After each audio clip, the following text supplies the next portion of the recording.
Hi అందరికి. తొక్కలే అనగానే తొక్కలతోనే పచ్చడండి. తొక్కలతో ఏం పచ్చడి అనుకుంటున్నారా? ఏముందండి, బీరకాయ వండుకుంటాం, దాని తొక్కలు పడేస్తాం. కానీ ఆ తొక్కలతో ఇలా పచ్చడి చేసుకుంటే చాలా బాగుంటుంది. మరి ఆ పచ్చడి ఎలా చేసుకోవాలో చెప్తాను చూడండి.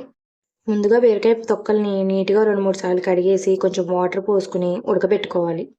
తొక్కలు ఉడికిపోయిన తర్వాత స్టవ్ మీద మూకిడి పెట్టుకుని కొంచెం ఆయిల్ పోసుకుని కొంచెం శనగపప్పు, జీలకర్ర, పచ్చిమిరపకాయలు, వెల్లుల్లిపాయలు అన్నీ వేసుకుని ఫ్రై చేసుకోవాలి.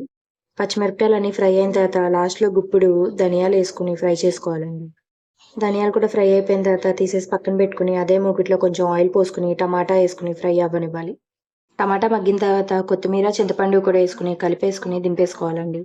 తర్వాత మిక్సీ జార్లో మనం ఫ్రై చేసుకుని పచ్చిమిరపకాయలు వేసుకుని కొంచెం సాల్ట్ వేసుకుని మిక్సీ పట్టుకోవాలి. తర్వాత బీరకాయ తొక్కల్ని నీళ్ళు లేకుండా పిండేసుకుని మిక్సీ పట్టుకోవాలి.